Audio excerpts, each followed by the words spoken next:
My daughter-in-law sent me a box of cupcakes, and the next day she called and asked, "Did you like the little cakes?" I replied, "I gave them to your mother, she loved them." At that moment my daughter-in-law went silent, then screamed desperately, "You did what?" That was when I realized she had tried to destroy me. Before I begin, I just want to say thank you for taking the time to hear my story. If you're comfortable, let me know where you're listening from and what time it is where you are.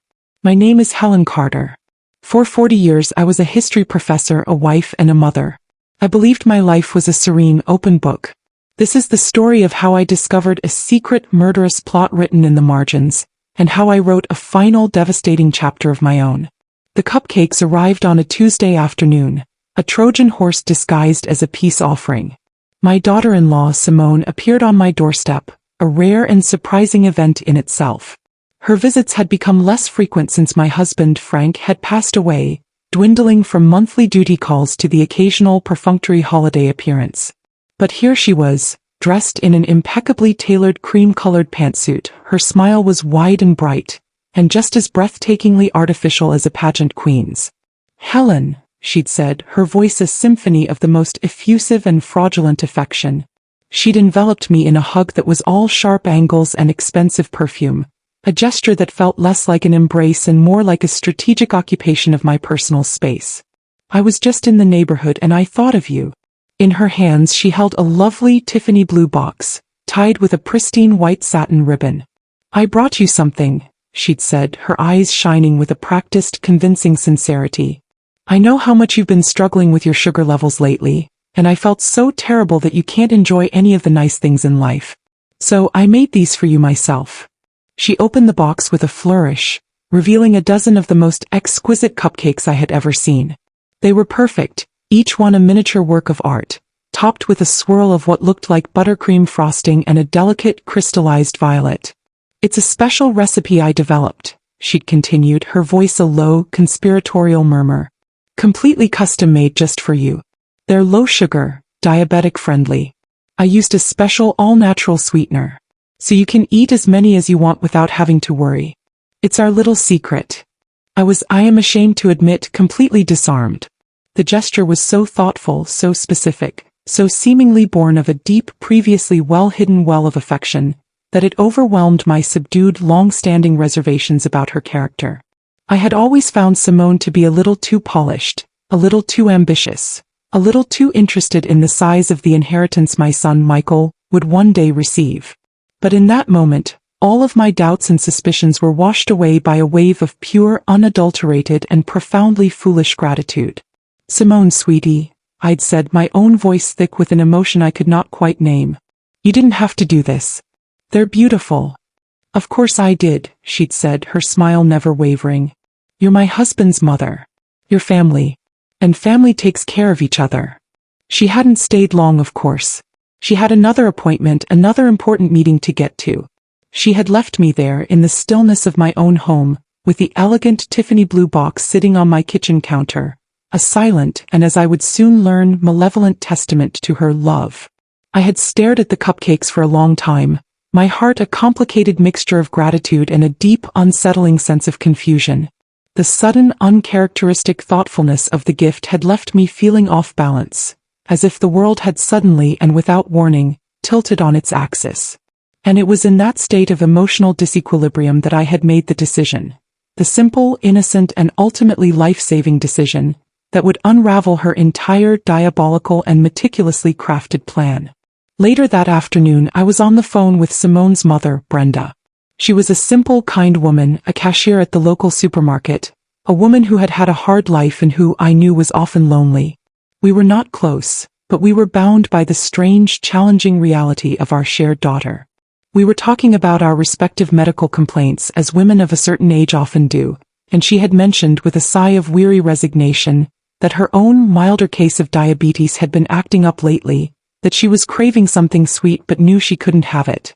And that's when the idea, an idea born of pure, unadulterated, and incredibly fortuitous kindness, had struck me.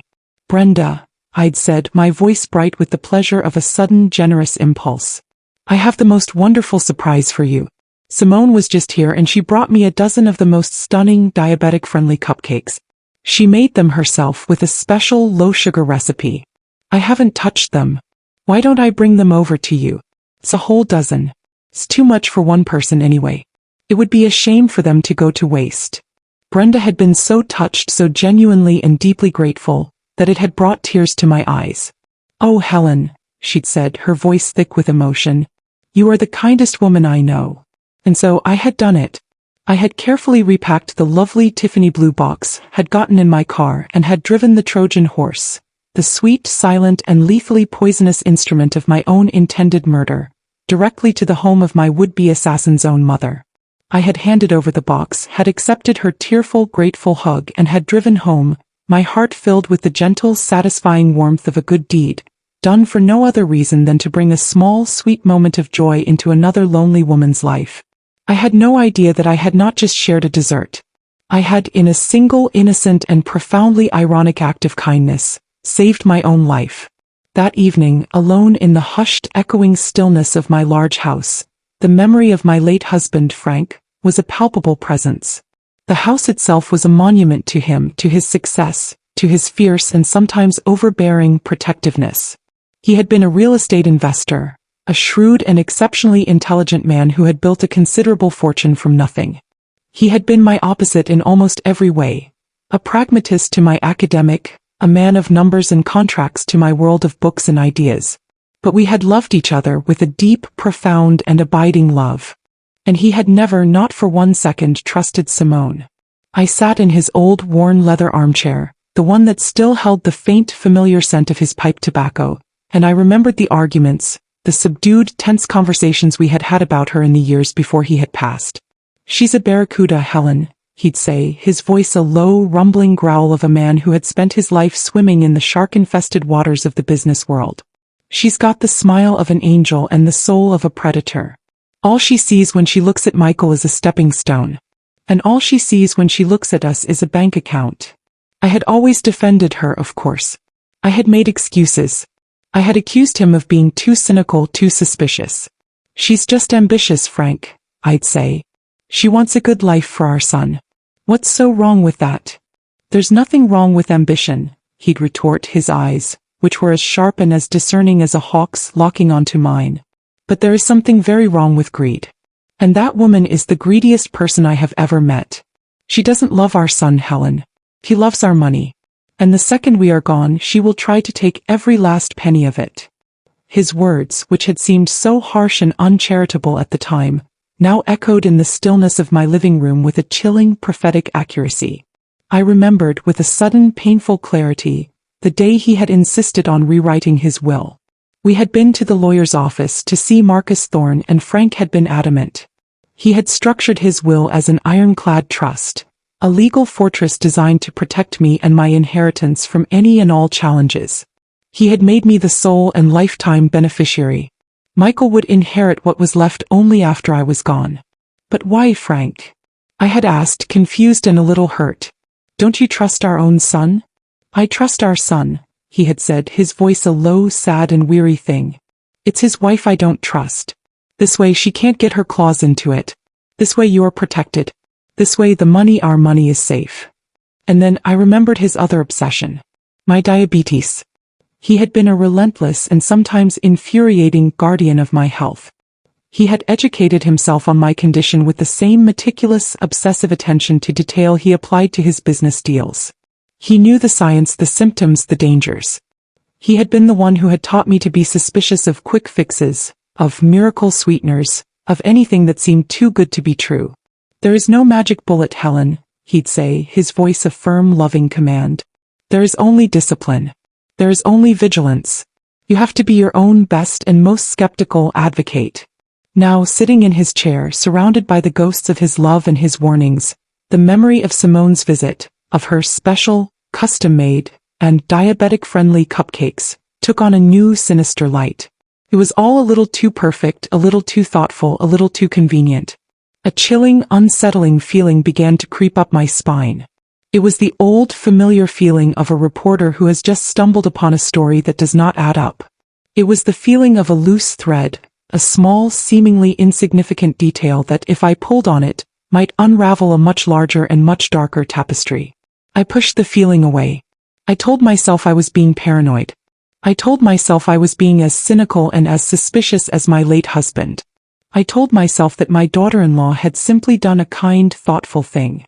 And I went to bed, my mind a troubled, uneasy sea of doubt.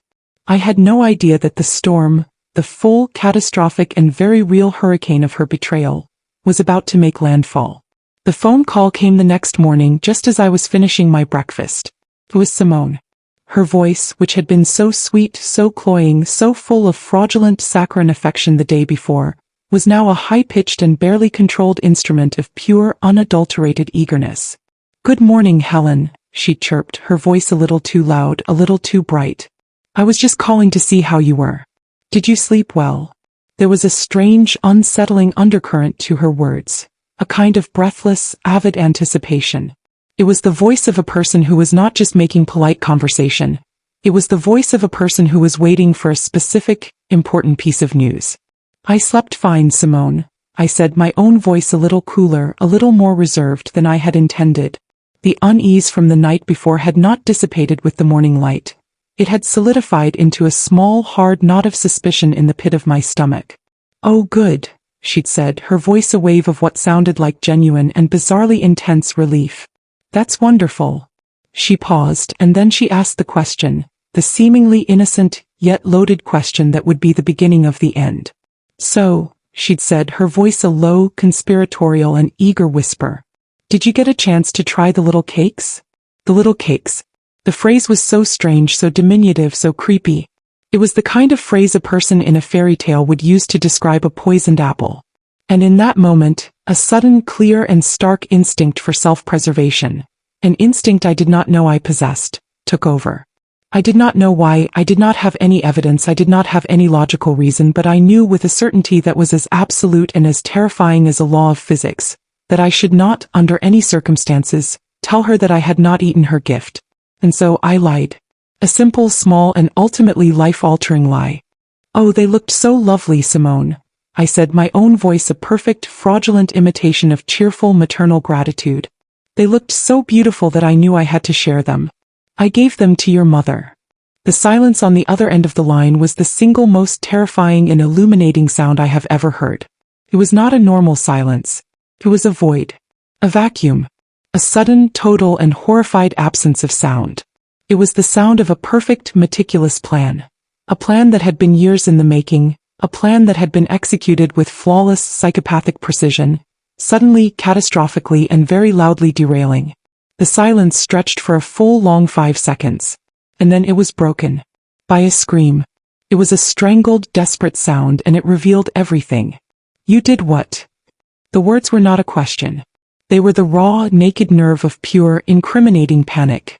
And in that moment, in that single horrifying and clarifying scream, I knew. I knew everything. I knew that the cupcakes had not been a gift. I knew that they had not been an act of kindness. I knew that they had been a weapon. A sweet, silent, malevolent weapon. A weapon that had been designed with a detached, calculated and heinous precision for me and for my diabetes. A weapon that was, at this very moment, in the hands and in the stomach of her own unsuspecting and vulnerable mother. She tried to backtrack, of course. Her voice, when it came back on the line, was a frantic, unconvincing mess of lies and half-truths. "No, I mean that's fine, it's just that. I made them especially for your blood sugar levels, not hers. The recipe was calibrated for your specific needs. It might make her feel a little unwell." But it was too late. The mask had slipped. And I had seen, for a brief, terrifying and illuminating moment, the true, vile and murderous face of my own daughter-in-law. The other shoe dropped less than an hour later. The call was not from Simone or from my son Michael.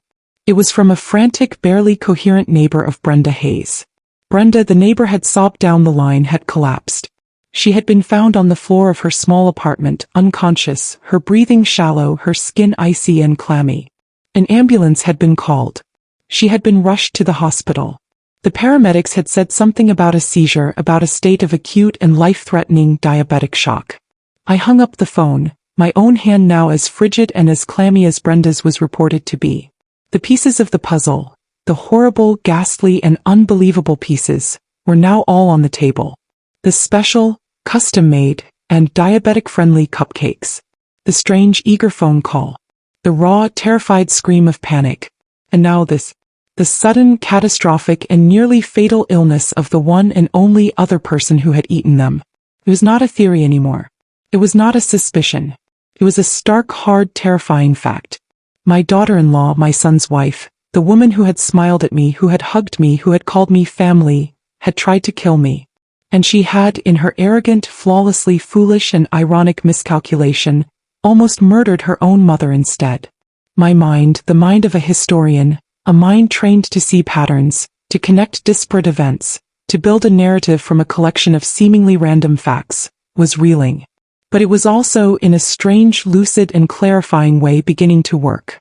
The grief, the shock, the terror, all of it was being pushed aside by a new, powerful and familiar instinct.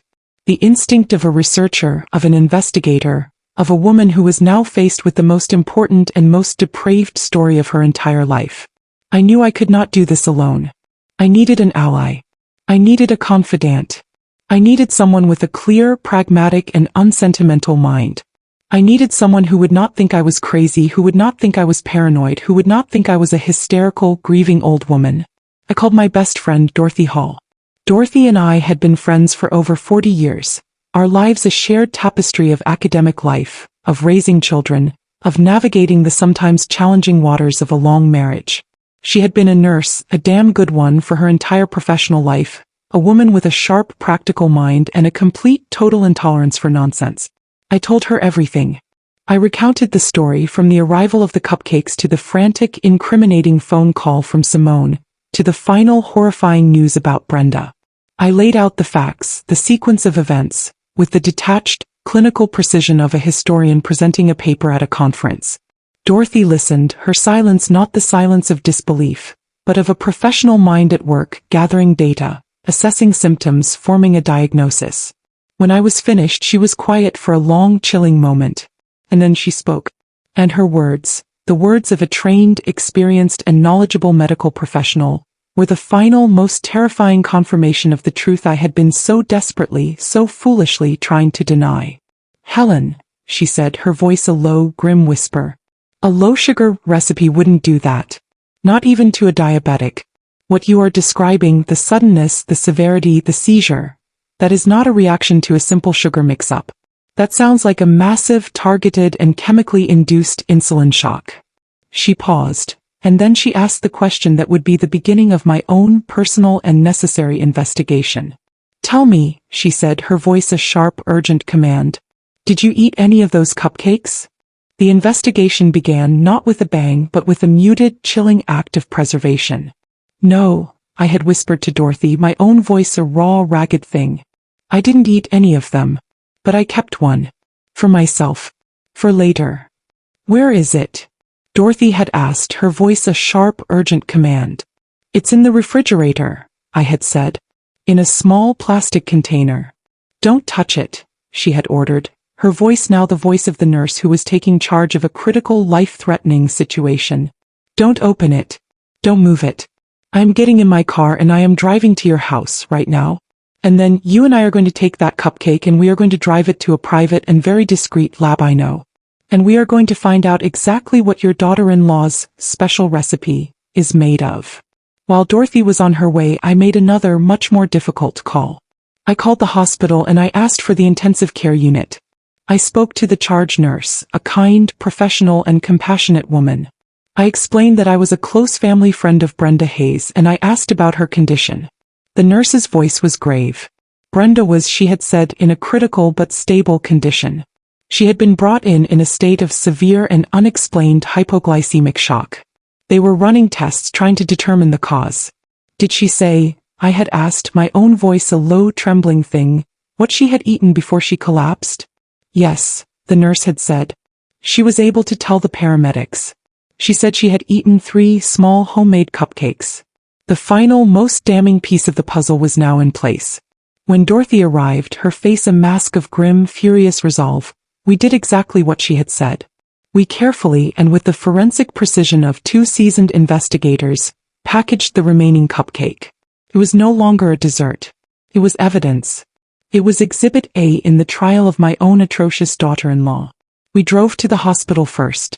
Brenda was still in the ICU, a small, frail, vulnerable figure, lost in a tangle of tubes and wires. She was conscious but weak. I told her in the simplest and gentlest terms I could what I suspected. I did not tell her I believed her own daughter had tried to kill me. I simply told her that I believed there had been a terrible and potentially toxic mistake in the recipe. Brenda, in her simple, trusting way, had just shaken her head. "No," she had whispered, her voice a raw, ragged thing. "Simone would never. She is a good girl." The denial, the blind, tragic loyalty of a mother, was a painful, familiar thing to witness. We then drove to the lab, a small, discreet facility that Dorothy knew from her years of working with private physicians. We handed over the cupcake and we paid in cash for a full, urgent toxicological screening. The results, they had said, would be ready in 24 hours. The next 24 hours were the longest and most surreal of my entire life. I was a woman living in a nightmare, a subdued, terrifying suspense film of my own life. And in the middle of that nightmare I was forced to face the other and in some ways more painful betrayal. I was forced to face my son. Michael called me that evening, his voice a frantic, unconvincing mess of concern and confusion. Simone had, of course, already gotten to him. She had spun her web of lies and he had, as always, walked right into it. "Mom," he had said, his voice a rush of panicked, rehearsed words. "Simone told me what happened. About her mom. It's a disaster. She's a complete wreck. She says she must have mixed up the sugar with the special sweetener. She's just devastated. She says she will never forgive herself." I listened, my own heart a stark, heavy, silent stone in my chest. "And Mom," he had continued, his voice now taking on a new, familiar tone of wheedling, manipulative concern. "Simone is worried about you. She said you were very strange on the phone this morning. She's worried that you're not thinking straight, that you're upset, that you're blaming her for what was just a terrible, tragic accident." And there was the gaslighting, the betrayal, the muted, cowardly, and familiar act of a son who was, once again, choosing to protect his malevolent wife over his own nearly murdered mother. He was not just denying the truth, he was trying to convince me that I was crazy for even suspecting it. The call from the lab came the next afternoon. The voice of the technician was detached, professional, and chilling. The results of the toxicological screening were, he had said, conclusive. The cupcake had not just been made with the wrong sugar. It had been laced with a significant and clearly, deliberately measured quantity of a very specific potent prescription medication. A medication designed to cause a catastrophic rapid drop in a person's blood sugar. A medication that, when ingested by a person with a severe insulin-dependent diabetic condition like myself, would be, in the technician's own dispassionate, terrifying words, almost certainly and very quickly fatal. And the death, he had concluded, would have been almost impossible to distinguish from a natural, tragic medical crisis. The final, heinous piece of the puzzle was now in place. This was not a case of a terrible, tragic accident. This was a case of a premeditated, calculated, and nearly successful attempted murder. The meeting with Marcus Thorne was a somber, surreal affair. I sat in his book-lined office, the same office where my late husband Frank and I had signed our wills so many years ago, and I laid out the evidence. I gave him the lab report, the sworn testimony from Dorothy, the medical records from Brenda's hospital stay. I was not a grieving widow anymore. I was a client, presenting her lawyer with a stark, hard, vicious case of attempted murder. Marcus, who had been a friend for over 30 years, who had known my son since he was a baby, read the documents, his face a mask of grim, slowly hardening fury. When he was finished, he looked up at me, his eyes, which were usually so warm and kind, so full of a gentle, compassionate wisdom, were now as frigid, as hard, and as unforgiving as chips of granite. "The woman," he said, his voice a low, controlled, furious rumble, "is a psychopath. And your son, my dear Helen, is her willing, cowardly accomplice." He was not just my lawyer anymore. He was my ally. He was the final and most powerful member of my army. "So," he said, his voice now the voice of the legal warrior who was preparing for battle, "what do you want to do? We have enough evidence here to send Simone to prison for a very long time. And we have enough to charge your son with conspiracy. All you have to do is say the word, and I will make the call to the district attorney's office right now." The thought of it, the image of my own son, my Michael, in a courtroom on trial in a prison cell, was a pain so profound, so absolute that it was a physical thing. He had betrayed me. He had failed me. He had, in his weakness and his cowardice, been a party to a heinous act. But he was still my son. No, I said, my own voice a subdued, weary thing. No prison. Not for him. But for her. For her I want something worse. Marcus looked at me, a flicker of a question in his hard, unforgiving eyes. I do not want to make her a martyr, I said, my own voice now gaining a new, crisp, satisfying strength. I do not want to make her a tragic, misunderstood figure. I want to make her poor. I want to strip her of the one and only thing she has ever truly loved. I want to take away her access to my money, to my husband's money, to the fortune she was willing to kill for. And I want to do it in a way that is so methodical, so legal, so absolute, that she will never ever be able to touch a single solitary penny of it ever again. A slow, appreciative smile spread across Marcus Thorne's face. He was a man who understood and respected the art of a refined, elegant, and devastating act of revenge. That, he said, his voice a low, satisfied purr, I can most certainly and with the greatest, most profound personal and professional pleasure arrange.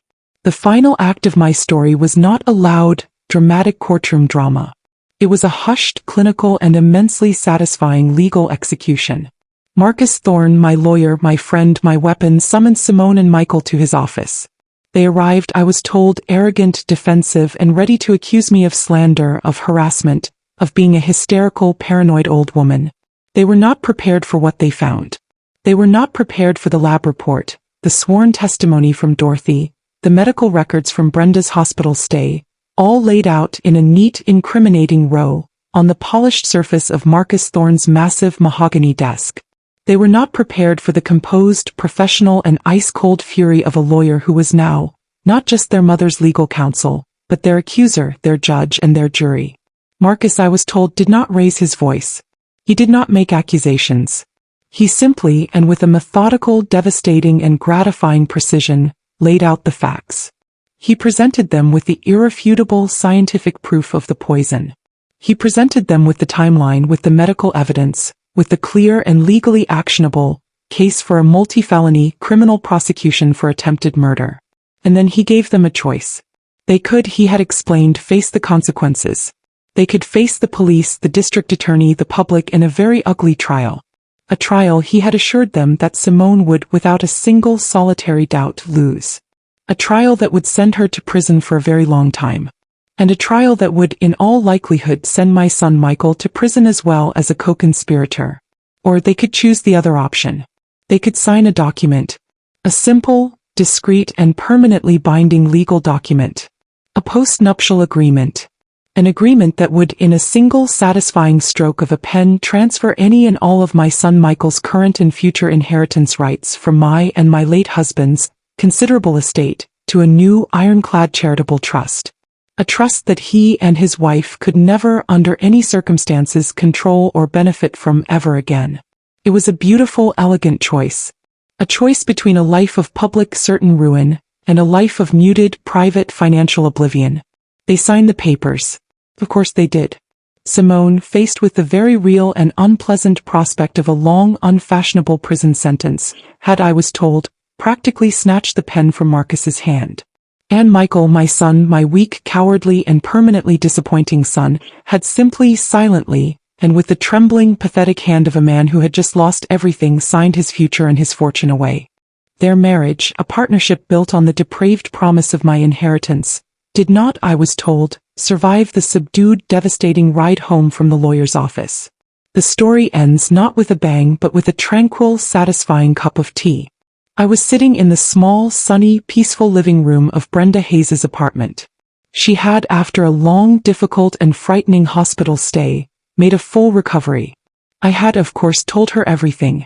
And she had, after a long, painful, and necessary period of denial, finally, and with a sad, courageous resolve, accepted the heinous, unbelievable truth about her own daughter. We were two mothers, two survivors, bound by a single vile act. And we were, in the serene, sun-drenched, peaceful aftermath of the storm, finding a new, comforting, and satisfying kind of family in each other. I had brought her a bouquet of flowers and a box of genuinely, safely, and delicious bakery-made treats. And as we sat there in the comfortable, ordinary stillness of a Tuesday afternoon, I felt a sense of peace, of closure, of a muted, somber and gratifying kind of justice. The foundation, the one that would now be the sole permanent beneficiary of my and my late husband's entire estate, had been established.